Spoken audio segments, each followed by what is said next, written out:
आज हम लोग वर्ग सप्तम की सिविक्स की पुस्तक अध्याय 4 लड़के और लड़कियों के रूप में बड़ा होना, इस चैप्टर को देखेंगे। लड़का और लड़कियां एक पहचान है मानव की। इसे अस्मिता भी कहा जाता है और हम जब इस समाज में लड़के अथवा लड़की के रूप में आ जाते हैं तो यह समाज एक पहचान हमें देता है कि लड़कों का व्यवहार कैसा होना चाहिए और लड़कियों का व्यवहार कैसा होना चाहिए।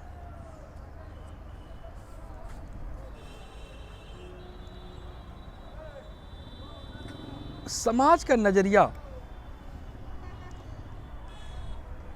लड़के एवं लड़कियों के प्रति भिन्न भिन्न समाजों में आपको भिन्न भिन्न तरह का देखने को मिलेगा।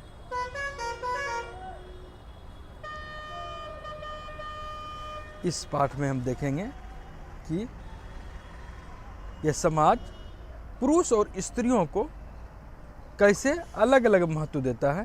किसी को ज़्यादा महत्व देता है, किसी को कम महत्व देता है।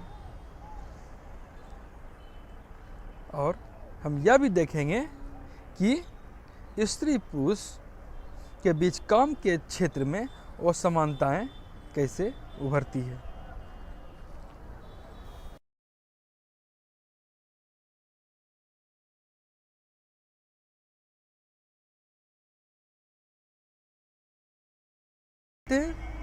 और 1920 में वहाँ अध्ययन किया गया सामोआ द्वीप पर, तो पाया गया कि बहुत से बच्चे उस दशक में स्कूल नहीं जाते थे। स्कूल नहीं जाने के कारण क्या होगा, बच्चे कुछ तो काम करेंगे, जाहिर है वे वहाँ के बड़े से बहुत सी बातें सीखते थे। क्या सीखते थे? जैसे छोटे बच्चों की देखभाल करना, घर का काम कैसे करना है, मछली पकड़ना है, कैसे मछली पकड़ना है। और किशोर बच्चे जो बड़े बच्चे हो जाते थे, मछली पकड़ने के लिए सुदूर यात्रा पर जाते थे। और लेकिन ये सब बातें वहाँ के बच्चे धीरे धीरे सीखते थे। आप देखिए कैसे ये लोग मछली मारने जाते थे और एक बच्चा विद्यालय की वर्दी में किस तरह है।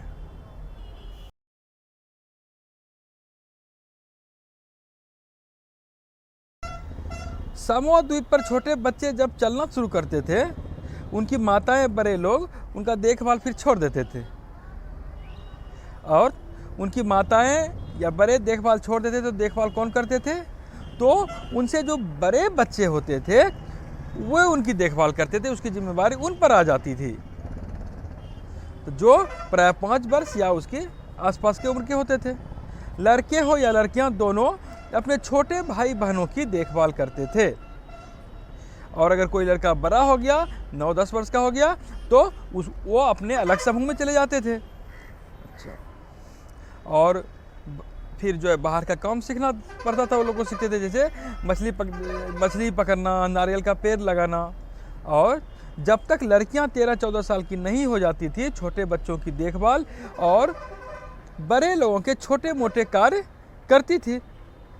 और जब वो बड़ी हो जाती थी 13-14 वर्ष की, तब वो स्वतंत्र हो जाती थी। उसके बाद वे भी मछलियाँ पकड़ने जाने लगती थी, बागानों में काम करती थी, डालियाँ बुनती थी, खाना पकाने का काम करती थी और रसोई घरों में भी काम सीखती थी।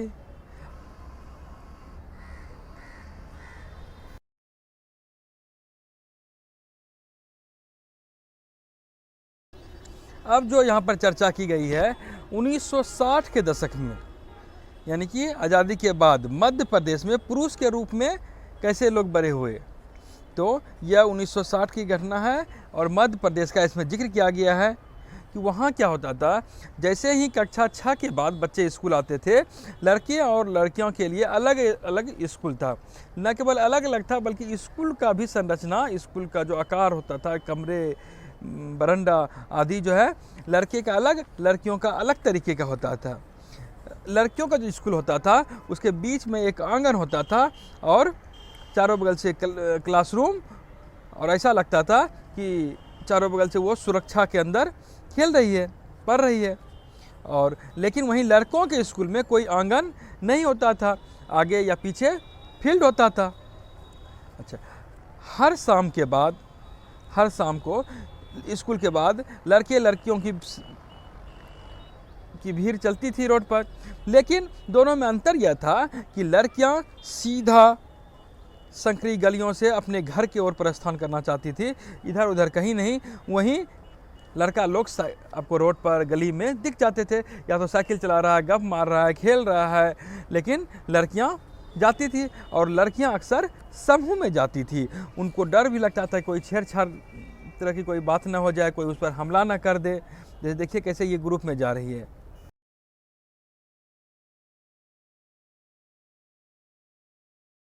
अभी भी देखते होंगे आप लोग कि बहुत सी लड़कियां जब स्कूल से छुट्टी होती है तो समूह में जाना पसंद करती है।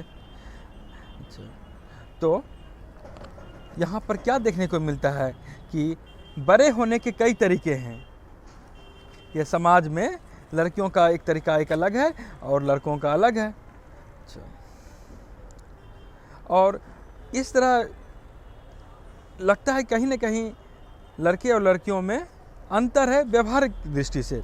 अब देखते हैं आप कि जब खिलौने की बारी आती है तो लड़कियों का खिलौना अलग हो जाता है, लड़कों का खिलौना का प्रकार अलग हो जाता है।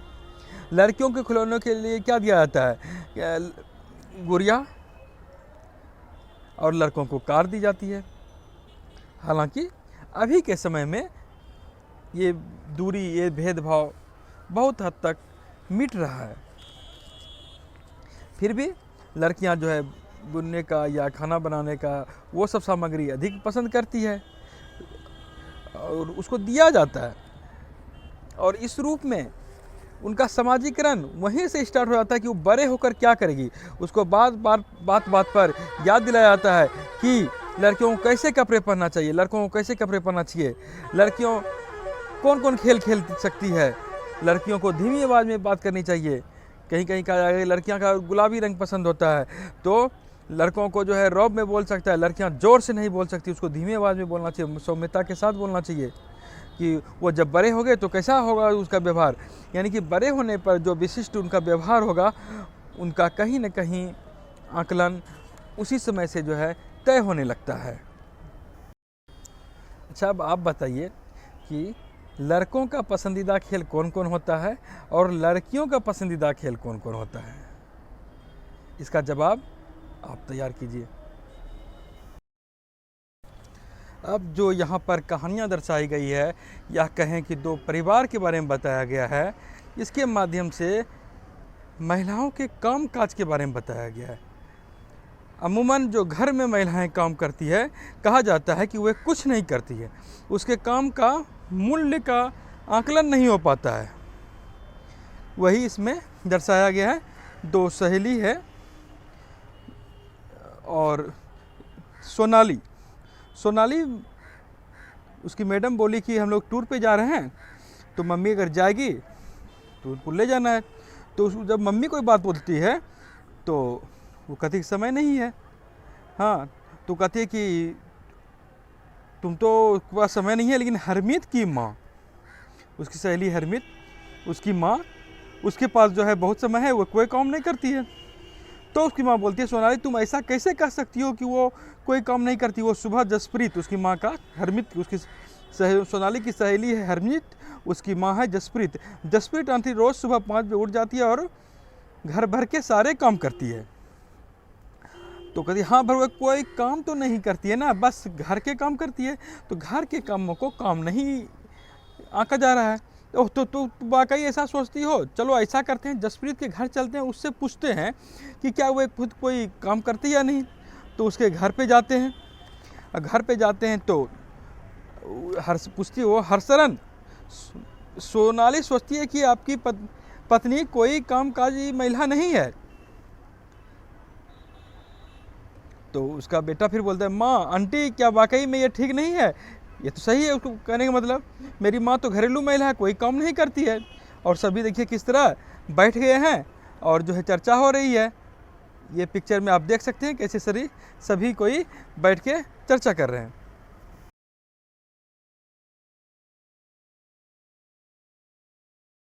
जब कहता है कि जब अच्छी बातें हैं तो जसप्रीत तुम एक दिन आराम करके देखो, तब पता चलेगा कि काम तुम करती हो या नहीं करती हो। तो बोलती है ठीक है, मैं कल से स्ट्राइक करती हूँ, एक दिन के लिए हड़ताल समझते हैं ना, कोई काम काज नहीं करना। तो बोलती ठीक है। तो कितना मज़ा आएगा, बच्चे तो खुश हो गए। सुबह जब हुआ तो ऑफिस जाने के लिए देखा कि नाश्ता, तो याद आता है नाश्ता तो बना नहीं है, आज तो अपने से बना के जाना पड़ेगा। उसके बाद जो है उसके बाद स्कूल बस भी आ गई, नाश्ता भी नहीं बना था। उसके बाद जो अपने बच्चे को ये स्वयं ले गए। उसके बाद जब रास्ता में जाते हैं तो देखते हैं टिफिन भी नहीं है। बोलते ओह बड़ा दिक्कत होगा। तो वो बोलती है कि मेरी माँ जो है पैसा दे दी है, तो वह खरीद के खा लेना है। तो फिर शाम को जब वो आते हैं घर तो कहते हैं चाय बाय, तो तब याद आता है ओ चाय तो आज तो हड़ताल है। तो अब वो चाय भी खोजते हैं तो चाय भी किधर रखा हुआ है, नहीं मिलता है। तो यहाँ पर जो है ना, कहने का मतलब कि कोई काम का मूल्यांकन नहीं हो पा रहा है, तो ऐसी बातें नहीं है, उनके भी काम का महत्व है, इससे ये पता चलता है और है।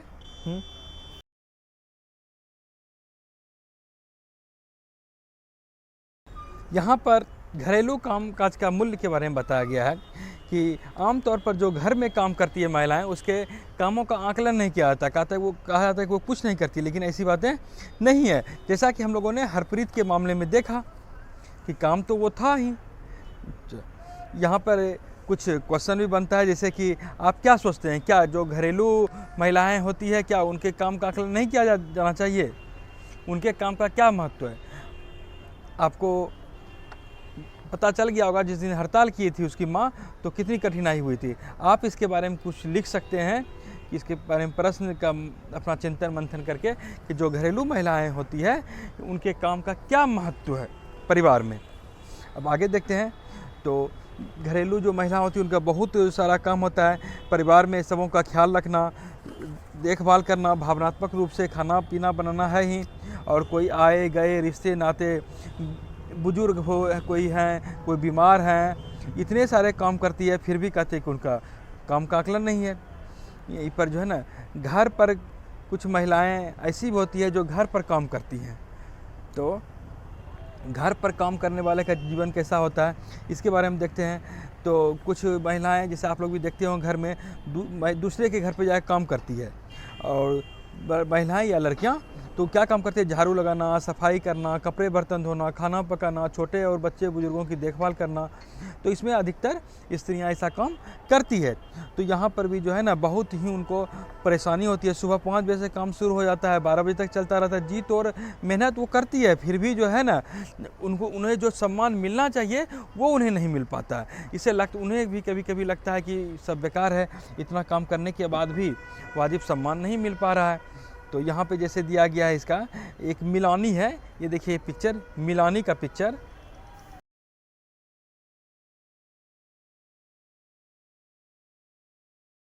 मिलानी घर पर काम करती है, उसकी 3 मंजिला मकान था, फिर भी मेम साहब का जो है बर्ताव बड़ा अजीब था, सही नहीं था। सुबह से काम करती थी 5 बजे से, और 2 रोटी देती थी, नाश्ता देती थी, और खाना पकाती थी। एक और लड़की थी जो कि उसका भी पेट नहीं भरता था, वो भी इससे रोटी मांगती थी, ये भी कभी कभी दे देती थी। और हर मौसम में काम करना पड़ता। ठंडे दिन में जो है ना, खाली पैर रहती थी, पैर सूज जाती थी, फिर भी वो काम करती थी।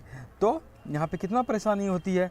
तो हम कह सकते हैं कि जो ये सब का काम होता है, ये सब घरेलू जो काम होता है, इसमें परेशानी बहुत होता है, लेकिन इसके काम का आकलन नहीं किया जाता है। बहुत सारा शारीरिक श्रम लगता है। लड़कियों को कहीं कहीं देखिएगा कि दूर से पानी लाना पड़ता है। औरतों और लड़कियों को विशेष परेशानी होती है। कहीं कहीं जो है कपड़ा धोना, साफ़ करना, झाड़ू लगाना, लकड़ियाँ लाना आदि सब होती है, और घरेलू देखभाल करना, ये सब अन्य पहलू है। तो ये इसमें दिया गया है एक आंकड़ा, जैसे हरियाणा है और तमिलनाडु का दिया है। तो जो वेतन के साथ काम करने वाली महिलाएं हरियाणा में, वो सप्ताह में 23 घंटे काम करती है, तो घरेलू रूप में वो 30 घंटा काम करना पड़ता है। तो देखिए, और तमिलनाडु में 19 घंटा सप्ताह में काम करती है वेतन वाली, तो बिना वेतन का 35 घंटा काम करती है। इस तरह हम देख सकते हैं कि उन्हें कितना अधिक काम करना पड़ता है।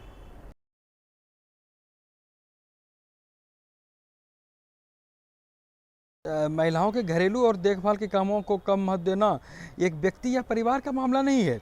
यह स्त्रियों और पुरुषों के बीच असमानता की एक बड़ी सामाजिक व्यवस्था का भाग है।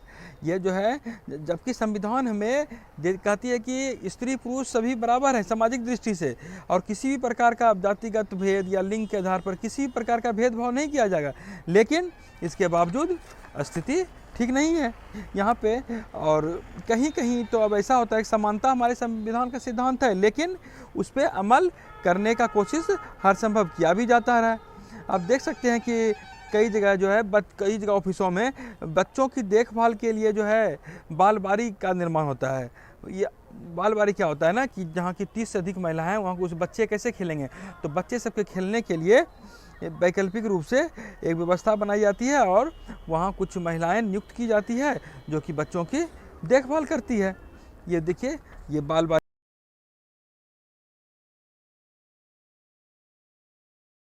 है कि महिलाओं के संदर्भ में हो रही भेदभाव को आप समझ गए होंगे। और घरेलू महिलाओं के कामकाज का आकलन नहीं किया जाता है, ये भी एक समाज की सच्चाई है जो कि सही बात नहीं है। और इस अध्याय के माध्यम से कहने का प्रयास यह किया गया है कि लड़कियों के साथ क्या आगे होने वाला है, अभिभावक, हमारे समाज बच्चे से ही उसके बारे में एक धारणा बना लेते हैं। अब आपसे कुछ प्रश्न है, उम्मीद है कि आप इस पर कुछ आपकी राय स्पष्ट हो गई होगी और आप इसके बारे में कुछ लिखेंगे। तो आप घरेलू महिलाओं के बारे में आपका, उनके काम काज के बारे में आपका आकलन क्या कहता है, वो कितनी काम करती है, उसका क्या महत्व है, इसको आप अपने शब्दों में लिखिए। और अंत में कुछ शब्द आपको किताब में जितनी बातें पढ़ाई गई इसका सार है। जैसे अस्मिता किसे कहते हैं, तो अस्मिता होता है एक पहचान, कोई लड़का के रूप में, कोई लड़की के रूप में, या कोई आप विद्यार्थी के रूप में हो जाते हैं, कहीं एक अच्छे नागरिक के रूप में, तो ये सबकी एक अपनी अपनी पहचान होती है, ये अस्मिता होती है। उसके बाद है दोहरा बोझ। दोहरा बोझ क्या होता है, जैसे कोई महिलाएं हैं घर में भी काम करती है, बाहर भी काम करती है, उसके बाद दोनों को संभालना एक तरह से दोहरा काम है, तो यही होता है दोहरा बोझ। देखभाल क्या होता है, तो घर में सबों का देखभाल करना, सब तरह से देखभाल करना, भावनात्मक रूप से उसका संभालना, उसका ख्याल करना, शारीरिक रूप से जो है कहीं किसी को परेशानी हो जाती है तो उस अवस्था में देखभाल करना। और अवमूल्यित क्या होता है, जब कभी आप कोई काम भी करते हैं, इसके बाद भी जब आपके काम को महत्व नहीं दिया जाता है